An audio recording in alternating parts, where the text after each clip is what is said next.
Hello students, कैसे हैं आप लोग। आप सभी लोगों को रक्षाबंधन के पावन पर्व की बहुत बहुत शुभकामनाएं। कल रक्षाबंधन का जो राष्ट्रीय पर्व था वो बड़े हर्ष उल्लास के साथ मनाया गया। आज हम 20 तारीख को फिर से अपने दैनिक डेली रूटीन पर आ गए हैं। मित्रों, आज का एपिसोड विशेष तौर पर विधि के विद्यार्थियों के लिए है, लॉ स्टूडेंट्स के लिए है, ऐसे लोगों के लिए है जो जुडिशरी फील्ड में कॉम्पिटिटिव एग्जाम की तैयारी कर रहे हैं, यानी कि सिविल जज, higher judicial service and prosecution officer का जो एग्जाम होता है मध्य प्रदेश में, असिस्टेंट प्रोसिक्यूशन ऑफिसर्स और भी बहुत सारे एग्जाम हमारे देश में न्यायिक जगत में होते ही रहते हैं। इनको दृष्टिगत रखते हुए भारतीय नागरिक सुरक्षा संहिता 2023, इससे पहले सीआरपीसी हुआ करती थी, सीआरपीसी को अब बदल करके भारतीय नागरिक सुरक्षा संहिता कर दिया गया है।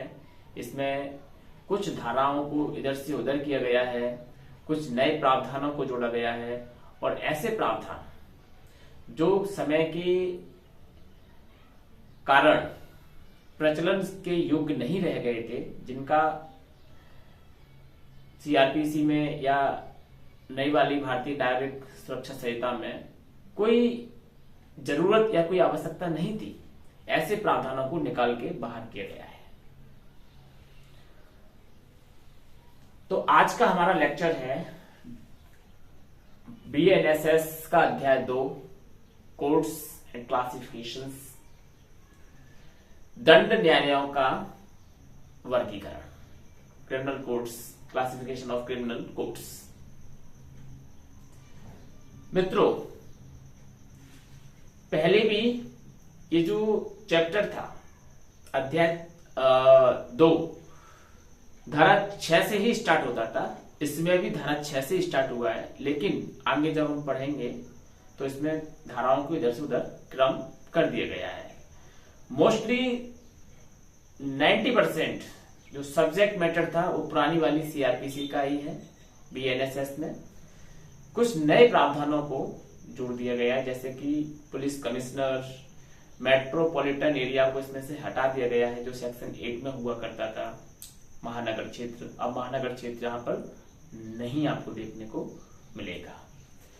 तो साथियों, इसमें कुल मिलाकर अध्याय 2 है ये, और अध्याय 2 में आपको देखने को मिलेंगी सेक्शन 6(2). वैसे तो ये 20 तक जाएगा चैप्टर, लेकिन इसमें से 6 to 17 ये कोड का क्लासिफिकेशन है। क्लासिफिकेशन क्रिमिनल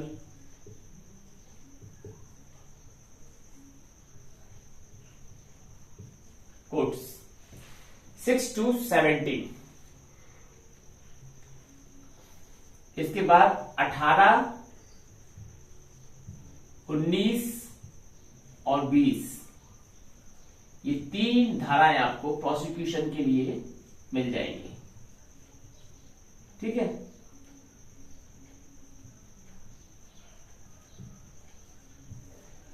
सरकारी वकीलों का इसमें वर्णन है। सरकारी वकील कैसे बनते हैं, सरकारी वकीलों की कितनी श्रेणियां होती हैं, सरकारी वकील का जो अधीनस्थता होती है वो कैसे होती है, कौन से वकील किसके अधीनस्थ होंगे, अभियोजन निदेशालय होगा, अभियोजन निदेशालय कैसे काम करेगा, अभियोजन निदेशालय का गठन कैसे होगा, है ना। ये सारी बातें 18, 19, 20 इन 3 धाराओं में आपको, इसलिए आपको क्या करना है, ये जो सेक्शन 6 से लेकर के सेक्शन 20 तक इसको 2 भागों में डिवाइड कर लीजिए।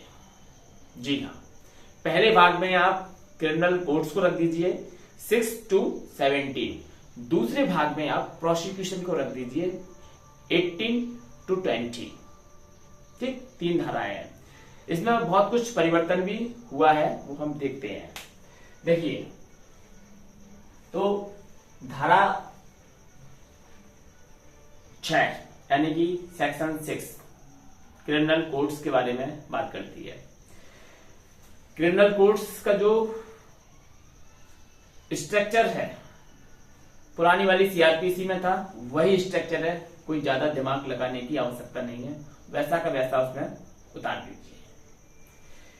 उच्च न्यायालयों को अगर निकाल दें तो उच्च न्यायालय सीआरपीसी से गवर्न नहीं होता है, इसलिए सीआरपीसी के दायरे में उच्च न्यायालय नहीं आता है, वो कॉन्स्टिट्यूशन के दायरे में आता है। तो उच्च न्यायालय क्रिमिनल कोड्स की कैटेगरी में नहीं आएगा सीआरपीसी के अकॉर्डिंग, धारा 6 के अकॉर्डिंग। और ऐसा कोई न्यायालय नहीं आएगा जिसको बीएनएसएस लागू नहीं होती है, वो किसी स्पेशल लॉ के अंतर्गत उस क्रिमिनल कोड का गठन किया गया है, तो ऐसे कोर्ट्स के लिए इसमें प्रोविजन नहीं है, वो अलग से है। तो यहां जो सीआरपीसी के क्रिमिनल कोड्स हमें देखने को मिलेंगे, इसमें हमें session court, judicial magistrate first class का कोर्ट, देखिए यहां हमें कौन कौन से मिलेंगे, सेशन कोर्ट, जेएमएफसी यानी कि जुडिशियल मजिस्ट्रेट फर्स्ट क्लास, जेएमएससी यानी कि जुडिशियल मजिस्ट्रेट सेकंड क्लास। अब आते हैं, ठीक, आपका प्रश्न है कि किसी के मन में आ सकता है कि सर जेएमएफसी हो गया, जेएमएससी हो गया, तो जो सीजेएम है वो क्या है? आपने इसमें ना बताया और ना ही बीएनएसएस में इसका हवाला दिया गया है। तो साथियों, जो सीजीएम की पोस्ट होती है वो इनमें से ही मिलकर के बनती है, ये इसी टाइप के कोर्स होते हैं, इनमें से मिलकर के बनती है, वो अलग से एक व्यवस्था की गई है। ठीक, इसके बाद हम आते हैं एग्जीक्यूटिव मजिस्ट्रेट के कोर्ट्स पर। ये पूरी तरीके से जुडिशियल वर्क करने वाले कोर्ट हैं, जुडिशियल वर्क इनके द्वारा किया जाएगा। इसके बाद हम आते हैं executive magistrate, DM, SDM, ADM. ये जो न्यायालय हैं इनको बोला जाएगा एग्जीक्यूटिव कोर्ट्स। एग्जीक्यूटिव वर्क करते हैं ना, इसलिए एग्जीक्यूटिव कोर्ट इसको बोल सकते हैं। इनका काम एग्जीक्यूटिव वर्क करना है, इनका काम जुडिशियल वर्क करना है। अब यहां हमने न्यायालय को भी 2 श्रेणियों में विभाजित कर दिया, जुडिशियल कोर्ट, एग्जीक्यूटिव कोर्ट। ठीक, एग्जीक्यूटिव मजिस्ट्रेट के बारे में जो हमें प्रोविजंस देखने को मिलेंगे वो कुछ बदले हुए प्रोविजन हैं जो कि पुरानी सीआरपीसी में हमें देखने को नहीं मिलते हैं। इसमें पहला, इसमें से मेट्रोपॉलिटन एरिया को हटाया गया, तो यहां से मेट्रोपॉलिटन मजिस्ट्रेट भी हट गए हैं, क्योंकि अब मेट्रोपॉलिटन एरिया नहीं रहा सीआरपीसी के धारा 8 वाला, इसलिए मेट्रोपॉलिटन वाला वो मजिस्ट्रेट वाले सेक्शन थे वो भी यहां पर नहीं है। आप देखना बीएनएसएस को खोल करके। इसमें पुलिस कमिश्नर और एसपी को कुछ पावर्स दी गई हैं जो कि अभी आगे हम आने वाले सेक्शंस में डिस्कस करने वाले हैं। मित्रों, ये हैं कुल मिलाकर के category, session court, JMFC, GMSC और एग्जीक्यूटिव मजिस्ट्रेट्स के कोर्ट्स। एग्जीक्यूटिव मजिस्ट्रेट में ये इतने सारे, और सरकार चाहे तो फिर जॉइंट कलेक्टर ये होते हैं, पद गठित कर सकती है, लेकिन इन सब के अंतर्गत आ जाएंगे executive magistrate, DM, ADM, SDM. धारा 7 क्या कहती है? धारा 7 ये बताती है प्रादेशिक खंड, जो पहले भी वही धारा थी, आज भी वही धारा है, और पहले भी वही सब कुछ मटेरियल था जो आज बीएनएसएस में है, इसमें कोई परिवर्तन नहीं हुआ। साफ साफ लिखा हुआ है प्रत्येक राज्य एक सेशन खंड होगा। ठीक, राज्य सरकार डिसाइड करेगी सेशन खंड की सीमाओं को, सेशन खंड की सीमाओं में कोई परिवर्तन करना है, इस सारा काम राज्य सरकार का रहेगा। ठीक है, प्रत्येक जिले में, प्रत्येक जिला एक सेशन खंड की इकाई होगा। और आपने देखा होगा कि हमारे मध्य प्रदेश में 52 जिले हैं, उन 52 जिले में 52 जिला न्यायालय हैं, और उन्हीं 52 जिला न्यायालयों में सेशन कोर्ट भी कार्यरत हैं, जिन्हें हम क्रिमिनल कोर्ट्स का, ट्रायल कोर्ट्स में क्रिमिनल सुपीरियर कोर्ट्स मान सकते हैं, क्रिमिनल ट्रायल्स के लिए सेशन कोर्ट को। ठीक है, तो प्रत्येक जिले में एक एक और सेशन कोर्ट है। तो ये सेशन कोर्ट को बनाना, सेशन कोर्ट की सीमाओं में परिवर्तन करना, ये सारा काम कौन करेगा? ये सारा काम करेगी राज्य सरकार। इस बात को दिमाग में डाल दीजिए, ज्यादा कुछ हमें इसमें नहीं देखना है। इसके बाद आते हैं हम, पुरानी जो सीआरपीसी थी उसमें धारा 8 आती थी, उसमें महानगर क्षेत्र था। अब ये महानगर क्षेत्र इसमें से है नहीं, है हटा दिया है। धारा 8 में आ जाएगा आपका सेशन कोर्ट। यहां से हमें कुछ बातों को समझना है। एक बार यदि आप समझ लेते हैं तो आपको बार बार समझने की आवश्यकता नहीं रह जाएगी। बार बार आपको, जैसे आप एग्जाम के पॉइंट ऑफ व्यू से सोच लीजिए कि एग्जाम में जब हम ओटी यानी कि ऑब्जेक्टिव टाइप क्वेश्चंस को सॉल्व करते हैं तो उस समय हमारे सामने ऐसे प्रश्न आते ही हैं। तो इन प्रश्नों को अगर हम ठीक से पहली बार में अध्ययन कर लें तो हमारी जो समस्या है भ्रमित होने की कि नहीं ये वाला नहीं ये वाला आंसर होगा, ये वाला नहीं ये वाला आंसर होगा, वो समस्या सदैव के लिए समाप्त हो जाएगी। तो ये जो सेक्शन है, सेक्शन 8, इसमें सेशन कोर्ट के गठन के बारे में बताया गया है कि सेशन कोर्ट का गठन कैसे होता है। ये बहुत इंपॉर्टेंट सेक्शन है। इसमें से ओटी बनती है। ऐसे तो हर एक सेक्शन से ओटी बनती है, लेकिन इसमें से स्पेशली ओटी बनती है। इसमें सेशन कोर्ट के गठन की बात की गई है। ठीक है, प्रत्येक प्रादेशिक खंड के लिए, प्रत्येक सेशन खंड के लिए, प्रत्येक सेशन खंड के लिए एक सेशन न्यायालय होगा। इसकी व्यवस्था कौन करेगा? इसकी व्यवस्था करेगी राज्य सरकार। राज्य सरकार अपने अपने राज्यों में प्रत्येक जिले में एक सेशन न्यायालय स्थापित करेगी। सेशन न्यायालय बन गया, भवन हो गया, सारी सुख सुविधाएं हो गई। अब आते हैं दूसरे पॉइंट पर कि सेशन न्यायालय जब तक न्यायाधीश नहीं होगा वो न्यायालय कैसा? न्यायाधीश की भी नियुक्ति न्यायालय में करनी है। अब ये जो नियुक्ति की जाएगी ये किसके द्वारा की जाएगी? राज्य सरकार या फिर केंद्र सरकार या फिर हाई कोर्ट के द्वारा? तो इसमें साफ साफ लिखा हुआ है कि प्रत्येक सेशन कोर्ट के लिए एक सेशन न्यायाधीश, पीठासीन सेशन न्यायाधीश होगा, जिसकी नियुक्ति उच्च न्यायालय के द्वारा की जाएगी। ठीक है, यहां पर आपको एक बात याद रखनी है कि जितनी भी नियुक्तियां होती हैं जजेस की सेशन न्यायालय तक क्रिमिनल कोर्ट्स में, एग्जीक्यूटिव को हटा दो या एग्जीक्यूटिव को हटा दो, क्योंकि ये एग्जीक्यूटिव मजिस्ट्रेट डायरेक्ट गवर्नमेंट के अंडर में आते हैं। किसके अंडर में आते हैं? ये एग्जीक्यूटिव मजिस्ट्रेट नीचे वाले हैं, ये गवर्नमेंट के अंडर में आते हैं, इसलिए इनको हाई कोर्ट जरूर है, क्रिमिनल कोर्ट्स, लेकिन इनके ऊपर हाई कोर्ट की अधिकारता नहीं रह जाती। यहाँ गवर्नमेंट की अधिकारता रहती है और गवर्नमेंट ही इनका अपॉइंटमेंट देती है। ठीक है। जुडिशियल जो जजेस है, जुडिशरी में जितने भी अपॉइंटमेंट होंगे वो सारे के सारे अपॉइंटमेंट हाई कोर्ट के द्वारा किए जाएंगे। सेक्शन में क्या लिखा है उसको छोड़ दो, हम क्या बोल रहे हैं उस पर ध्यान दो।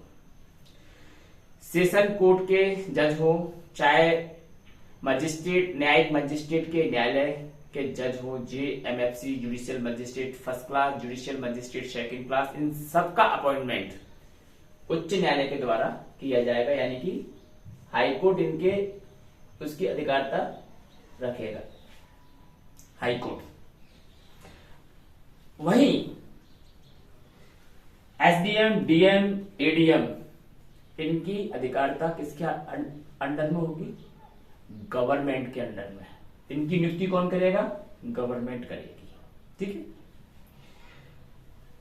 अब आते हैं हम अपर सेशन न्यायाधीश पर। मित्रों इंपॉर्टेंट नोट कीजिएगा इसे।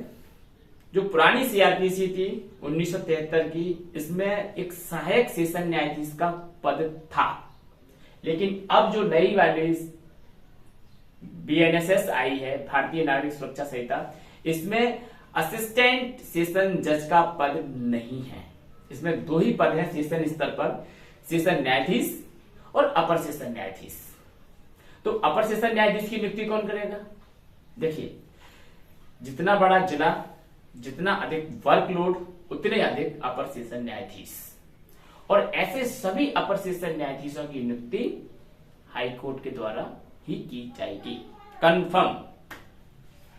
जैसे DM की नियुक्ति सरकार करती है, तो जितने भी ADM होंगे उस जिले के अंदर, वैसे एक ही ADM है लेकिन सरकार जितने चाहे उतने अपॉइंट कर सकती है, उन सबकी नियुक्ति सरकार के द्वारा ही की जाती है। आई होप कि अब परीक्षा में आपसे गलती नहीं होगी कि किसकी नियुक्ति किसके द्वारा की जाती है। एक और प्रश्न यहाँ इंपॉर्टेंट निकल के सामने आता है कि जिला, अगर कोई बड़ा जिला है, 40-50 किलोमीटर दूर से लोग उस जिले में आते हैं, 50-50, 60, 70, 100 किलोमीटर के जिले होते हैं, तो लोगों को आने में परेशानी हो ना हो, इसलिए उसी जिले में, उसी जिले के किसी और दूसरे उपखंड पर सेशन न्यायालय स्थापित किया जाएगा, और वहां जो अपर सेशन न्यायाधीश काम करेंगे उस उपखंड में, उनकी भी नियुक्ति हाईकोर्ट के द्वारा ही की जाएगी, और यहां से जिले में से ही किसी सेशन न्यायाधीश को उपखंड का सेशन न्यायाधीश नियुक्त किया जाएगा, और ये सारी की सारी नियुक्ति हाई कोर्ट के द्वारा की जाएगी। जहां पर अपॉइंटमेंट शब्द आ जाए और जुडिशियल अपॉइंटमेंट है, तो आप आंख बंद करके हाई कोर्ट लगाओ, क्योंकि सेशन न्यायालय कभी नियुक्ति नहीं करता है, हाई कोर्ट ही करता है नियुक्ति। जितने भी जजेस, चाहे वो जुडिशियल मजिस्ट्रेट फर्स्ट क्लास हो, इनकी नियुक्ति नहीं होगी। JMFC और JMSC इनकी नियुक्ति नहीं होती, इनको एम्पावर्ड किया जाता है, शक्तियां प्रदान की जाती हैं क्रिमिनल ट्रायल को डील करने के लिए कुछ समय के लिए। और ये शक्तियां कौन प्रदान करता है? इनको एम्पावर्ड कौन करता है? इनको एम्पावर्ड करता है हाई कोर्ट, और इनसे शक्तियां भी हाई कोर्ट ही वापस ले सकता है। आपने देखा होगा जब सिविल जज का एग्जाम होता है तो उसका नाम ही है सिविल जज, व्यवहार न्यायाधीश। उसकी जो भर्ती होती है वो एक न्यायाधीश के पद पर होती है, लेकिन उसे जुडिशियल क्रिमिनल साइड में जुडिशियल वर्क करने के लिए मजिस्ट्रेट की जो शक्तियां दी जाती हैं वो हाईकोर्ट के द्वारा ही दी जाती हैं। उसमें उसका अपॉइंटमेंट नहीं होता, अपॉइंटमेंट उसका व्यवहार न्यायाधीश के पद पर होता है। ठीक है, तो सेशन उपखंड हो गया। अब आते हैं एक और इंपॉर्टेंट क्वेश्चंस पर इसी धारा 8 में। मान लिया जाए सेशन कोर्ट के जज साहब हैं, पीठासीन अधिकारी, प्रिसाइडिंग ऑफिसर्स, कोई आवेदन आता है, अर्जेंट सुनवाई उसकी होनी है। क्या होता है, आवेदन उस समय आया जब सेशन न्यायाधीश का पद रिक्त था। ये रिक्तता कई प्रकार से हो सकती है, उसकी बीमारी से हो सकती है, उसकी छुट्टी से हो सकती है, लेकिन यहाँ छुट्टी और बीमारी वाली रिक्तता नहीं है। यहाँ पर पद रिक्त है, किसी कारण से उसका या तो ट्रांसफर हो गया है, या उस व्यक्ति की मृत्यु हो चुकी है, या फिर वह व्यक्ति रिटायर हो चुका है, या उसका अपॉइंटमेंट दूसरी जगह हो चुका है। तो ऐसी कंडीशन में अपॉइंटमेंट दूसरी जगह, अरे जो डीजे होते हैं डिस्ट्रिक्ट में, उनका अपॉइंटमेंट हाईकोर्ट जज के लिए होता है। तो मान लीजिए किसी डीजे का अपॉइंटमेंट डिस्ट्रिक्ट जज होते हैं, उनको ही सेशन न्यायाधीश बोला जाता है। उनका अपॉइंटमेंट यदि होता है हाईकोर्ट के लिए तो ये पद रिक्त हो जाएगा। अब पद रिक्त हो गया, चूंकि आवेदन की सुनवाई करनी किसको थी? सेशन न्यायाधीश को करनी थी। किसको करनी थी? सेशन न्यायाधीश को इसकी सुनवाई करनी थी। लेकिन अब सेशन न्यायाधीश का पद तो रिक्त है, तो क्या करेगा हाईकोर्ट? कौन डिसीजन लेगा? वहां प्रिसाइडिंग ऑफिसर ही एब्सेंट है, तो अपर सेशन न्यायाधीश को तो अधिकारता नहीं है डिसीजन लेने की, प्रिसाइडिंग ऑफिसर नहीं है। तो ऐसी कंडीशन में हाईकोर्ट ये डिसाइड करेगा कि जो अर्जेंट आवेदन आया हुआ है उस पर सुनवाई होनी है, प्रिसाइडिंग ऑफिसर अनुपस्थित है। ऐसी कंडीशन में कौन सा अपर सेशन न्यायाधीश इसकी सुनवाई करेगा? वो अपर सेशन न्यायाधीश सिलेक्ट कर देगा high court. In case of emergency, अगर अपर सेशन न्यायाधीश भी सुनवाई के लिए उपस्थित ना हो, उपलब्ध ना हो, तब क्या किया जाएगा? तब वो सीजेएम को इस मामले को ट्रांसफर कर देगा कि अब सीजेएम उसको सुनवाई करेगा। और सीजेएम को वही पावर होगी इस मामले की सुनवाई करने के लिए जो पावर सेशन कोर्ट के न्यायाधीश को या अपर सेशन न्यायाधीश को होती है, वही सारी की सारी पावर सीजेएम को इसमें होगी। ये रिक्ति वाली बात है। एक यहां पर अर्जेंट आवेदन का आवेदन दिया जा रहा है, उसको सुनवाई की जा रही है। एक और अर्जेंट आवेदन आएगा, लेकिन वहां पर रिक्तता यहां से भिन्न होगी। यहां पर स्थायी रिक्तता है, लेकिन वहां पर जो रिक्तता होगी वो टेम्परेरी होगी। अस्वस्थ होने के कारण, छुट्टी पे होने के कारण रिक्तता हो सकती है, वो आगे की सेक्शन में आएगा। तो ये हो गया। अब आते हैं हम सेक्शन 9 पर, जो बताती है कि जुडिशियल मजिस्ट्रेट फर्स्ट क्लास का न्याय court, judicial magistrate first class, ठीक। सेक्शन 9 में जुडिशियल मजिस्ट्रेट की अपॉइंटमेंट की बात की गई है। राज्य सरकार इतने अधिक जुडिशियल मजिस्ट्रेट को अपॉइंटमेंट करने के लिए न्यायिक मजिस्ट्रेटों के न्यायालय स्थापित करेगी, लेकिन उन न्यायिक मजिस्ट्रेट के न्यायालयों में न्यायाधीश की जो नियुक्ति होगी वो कौन करेगा? वो हाई कोर्ट के द्वारा ही की जाएगी। यहां जो नियुक्ति होती है वो एम्पावर्ड किया जाता है, शक्तियां प्रदान की जाती हैं। इस तरह की नियुक्तियां यहां होती हैं। Judicial magistrate first class, judicial magistrate second class, धारा 9 में। अब आते हैं कि धारा 10, विशेष न्यायिक मजिस्ट्रेट। देखिए, विशिष्ट क्षेत्र के लिए विशिष्ट कार्यों को करने के लिए राज्य सरकार उच्च न्यायालय से ये सिफारिश कर सकती है कि विशेष न्यायालय राज्य में स्थापित होने चाहिए, तो वहां विशेष न्यायालय स्थापित होंगे।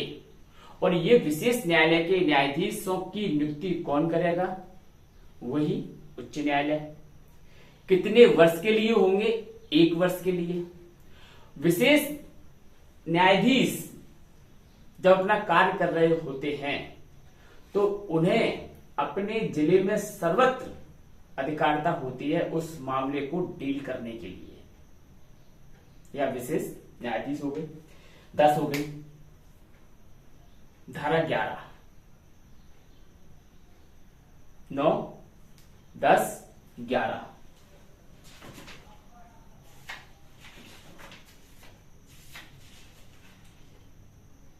हाँ, इसमें सेक्शन का थोड़ा सा मिस्टेक हो गया था। इसमें न्यायिक मजिस्ट्रेट के न्यायालय के बाद हमें सीजीएम कोर्ट को डील करना था सेक्शन 10 में, जो कि हम विशेष न्यायालय पे आगे जा रहे हैं। वो विशेष न्यायालय 11 में है, 11 में है। तो सीजीएम कौन नियुक्त करेगा? सीजीएम का अपॉइंटमेंट भी हाईकोर्ट ही करता है। एक किसी जुडिशियल मजिस्ट्रेट फर्स्ट क्लास को सीजीएम बनाया जाता है, चीफ जुडिशियल मजिस्ट्रेट, और उसी उनमें से एक जेएमएफसी को उस अपर सीजीएम भी बनाया जाएगा। और इसी प्रकार से अगर जिला बड़ा है और उसमें कोई उपखंड है तो वहां उपखंड मुख्य न्यायिक मजिस्ट्रेट भी काम करेंगे। ठीक है, उपखंड में वो उपखंड को देखेंगे, लेकिन जो मुख्य न्यायिक मजिस्ट्रेट होगा वो पूरे जिले में होगा।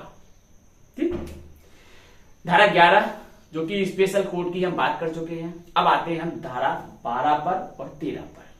Local jurisdiction the criminal courts, judicial, ये जो अधिकारिता होगी मजिस्ट्रेट, न्यायिक मजिस्ट्रेट के न्यायालयों की, जो लोकल जुरिडिक्शन होगी, उस लोकल जुरिडिक्शन को कैसे डिसाइड किया जाएगा? कौन डिसाइड करेगा उस लोकल जुरिडिक्शन को कि कौन मजिस्ट्रेट किस जुरिडिक्शन में काम करेगा? तो देखिए, न्यायिक मजिस्ट्रेट का बॉस कौन होता है? सीजीएम। तो सीजीएम को यह अधिकारिता रहेगी कि न्यायिक मजिस्ट्रेटों की जो क्षेत्रीय अधिकारिता है, जो सब्जेक्ट मैटर है, उसको डिसाइड करने की पावर किसके पास होगी? सीजीएम के पास होगी। वहीं यदि बात आती है एसडीएम और इनकी अन्य एग्जीक्यूटिव मजिस्ट्रेट की, तो इसकी अधिकारिता डीएम के पास है। ऐसे ही इनकी अधिकारिता, सभी न्यायिक मजिस्ट्रेटों की अधिकारिता सीजीएम के पास है। ठीक, अब आते हैं subordination, section 30, subordination of judicial magistrate. कैसा सबऑर्डिनेशन होगा? देखिए, प्रत्येक मुख्य न्यायिक मजिस्ट्रेट सेशन न्यायाधीश के अधीनस्थ होगा। ओके। सेकंड, मुख्य न्यायिक मजिस्ट्रेट से भिन्न अन्य सभी न्यायिक मजिस्ट्रेट सेशन कोर्ट के साधारण नियंत्रण के अधीन रहते हुए मुख्य न्यायिक मजिस्ट्रेट के अधीनस्थ होंगे। आपने देखा होगा कि जिले में सेशन कोर्ट में judicial magistrate first class, judicial magistrate second class काम करते हैं, तो इनका जो अधीनस्थता होती है वो अधीनस्थता कैसे होती है? तो चीफ जुडिशियल मजिस्ट्रेट, जिसे हमने धारा 10 में पढ़ा है, इन चीफ जुडिशियल मजिस्ट्रेट के अधीनस्थ होंगे। अब मान लिया जाए, ऐसा नहीं है कि ये सेशन कोर्ट के उससे छूट गए हैं, लेकिन साधारण तरीके से सेशन कोर्ट के भी अधीनस्थ हैं, जबकि सीजीएम इनका जो बॉस है, इसके अधीनस्थ judicial magistrate first class CGM के अधीनस्थ है, वह सीजीएम भी सेशन कोर्ट के अधीनस्थ है। ठीक, उपखंड में क्या होगा? अधीनस्थता। जो उपखंड में उपखंड न्यायिक मजिस्ट्रेट है, वहां के जितने भी जुडिशियल मजिस्ट्रेट फर्स्ट क्लास और जुडिशियल मजिस्ट्रेट सेकंड क्लास हैं, वे सभी उपखंड मजिस्ट्रेट के अधीनस्थ होंगे। लेकिन उपखंड में अन्य मजिस्ट्रेट सेम कैटेगरी के वर्क करते हैं, तो उस कंडीशन में वे उपखंड मजिस्ट्रेट के अधीनस्थ ना होकर के डायरेक्टली सीजीएम के अधीनस्थ होंगे, चीफ जुडिशियल मजिस्ट्रेट। अब आते हैं हम एग्जीक्यूटिव मजिस्ट्रेट की कैटेगरी पर। ठीक है, यहां पर कोई आपको ज्यादा अमेंडमेंट सरकार के द्वारा किया हुआ नहीं देखने को मिलेगा, लेकिन एक चीज आपको यहां मिल जाएगी, और वो ये कि जो एग्जीक्यूटिव वाला पार्ट है, इस एग्जीक्यूटिव पार्ट में सरकार के द्वारा काफी संशोधन किया गया है। इस एग्जीक्यूटिव पार्ट में सरकार के द्वारा संशोधन ये किया गया है कि यहाँ पुलिस कमिश्नर और एसपी को सरकार अब इस नई बीएनएसएस में लेकर के आ गई है।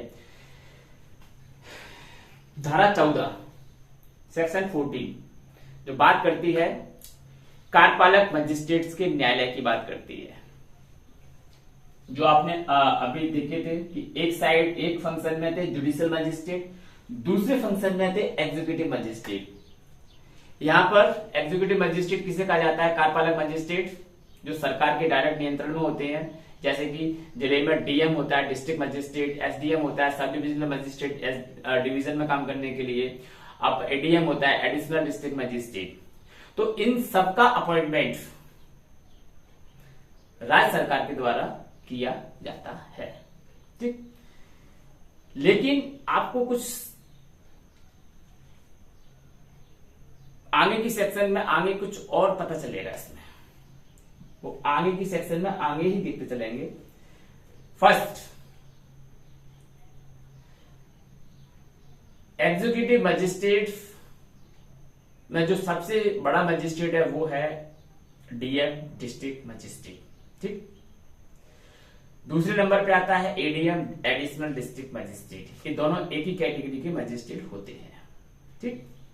तीसरी कैटेगरी में आता है सब डिविजनल मजिस्ट्रेट यानी कि एसडीएम। ओके, अब चूंकि सरकार ने क्या किया है कि कुछ कृत्यों का पालन करने के लिए सरकार ने यहां सुप्रिंटेंडेंट ऑफ पुलिस को कुछ पावर दी गई है।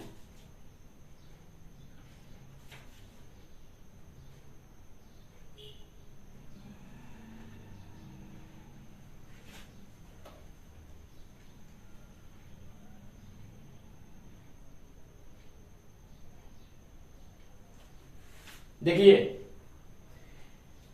अभी आपको बताया था कि डीएम, एडीएम, एसडीएम सबकी नियुक्ति सरकार के द्वारा की जाती है, लेकिन सरकार के पास और भी बहुत सारे कार्य होते हैं। तो सरकार अपनी जो पावर है एसडीएम को अपॉइंटमेंट करने की, उस पावर को जिला मजिस्ट्रेट को डेलीगेट कर सकती है, प्रत्यायोजित कर सकती है कि वह एसडीएम के संबंध में जो सरकार के काम है, जो सरकार काम करेगी, वो काम सारे की सारे अपॉइंटमेंट के काम डीएम भी कर सकेंगे। ऐसा पावर डेलीगेशन के माध्यम से संभव हो सकता है। अगर आप ये नहीं जानते हैं कि डेलीगेशन पावर क्या होती है, तो आप जुरिस्प्रूडेंस को उठाइए, वहां आपको मिलेगा कि डेलीगेशन यानी कि प्रत्यायोजित पावर का मतलब क्या होता है, प्रत्यायोजित पावर में कैसे काम किया जाता है। सेकंड, कि जो शक्तियां मजिस्ट्रेट के पास होती हैं, जैसे कि मान लिया जाए कहीं बलवा हो रहा है तो लाठीचार्ज करना है, उसके लिए हमें मजिस्ट्रेट की परमिशन की आवश्यकता होती है अकॉर्डिंग टू लॉ, ठीक है। लेकिन क्या होता है, कभी कभी मजिस्ट्रेट की परमिशन मिलने में विलंब होता है और पब्लिक जो ऑर्डर होता है उससे डिस्टर्ब होने की संभावना अधिक होती है। तो ऐसी कंडीशंस में कुछ धाराओं में डील करने के लिए, बेटर करने के लिए सरकार ने क्या किया कि जो पुलिस कमिश्नर हैं उनको डीएम की कुछ शक्तियां दे दी गई हैं कि वो executive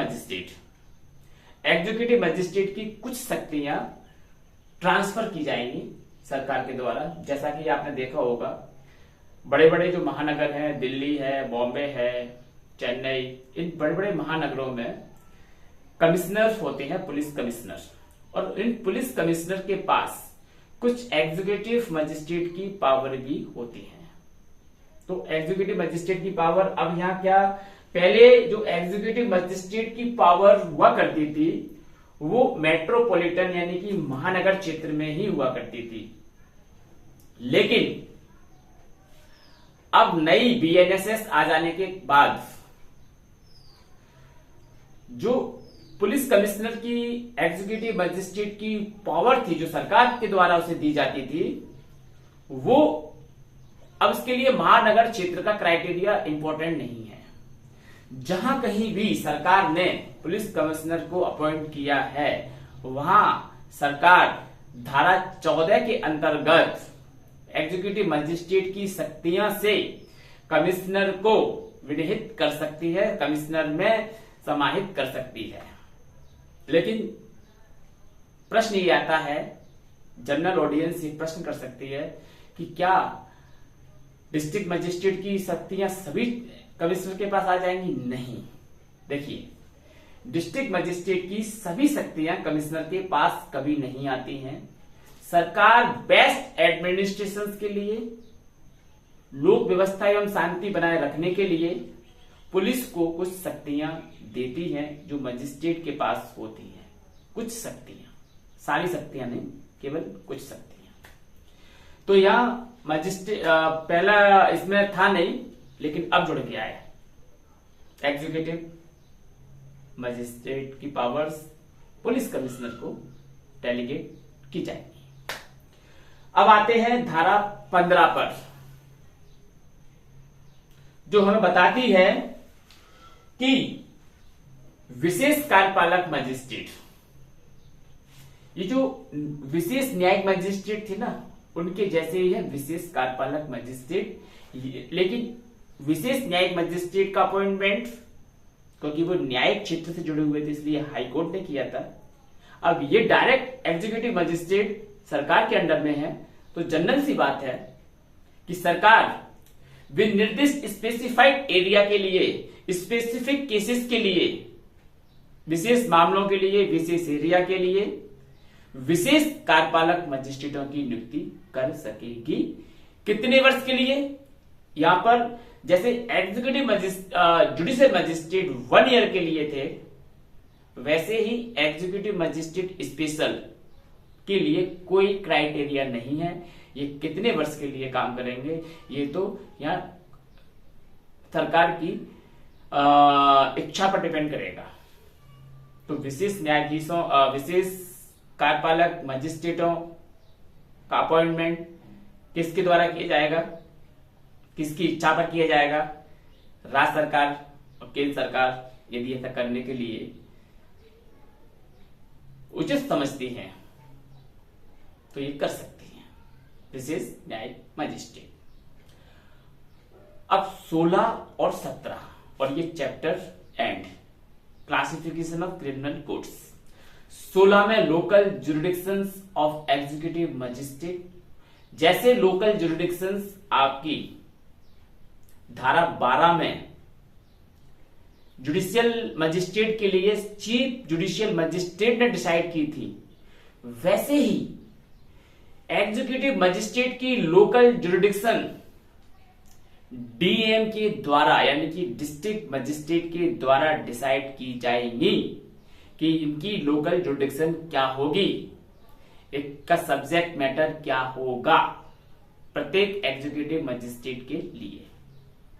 subordination of executive magistrate, यानी कि सेक्शन 17 और लास्ट सेक्शन है मजिस्ट्रेट की हायरार्की में। सबऑर्डिनेशन देखिए, जिले में प्रत्येक कार्यपालक मजिस्ट्रेट डिस्ट्रिक्ट मजिस्ट्रेट के अधीनस्थ होगा। पहली बात आप ये दिमाग में बिठा लीजिए, प्रत्येक कार्यपालक मजिस्ट्रेट डिस्ट्रिक्ट मजिस्ट्रेट के अधीनस्थ काम करेगा। ओके। दूसरा, ऐसा नहीं है कि ये डिस्ट्रिक्ट मजिस्ट्रेट के अधीनस्थ ही हैं।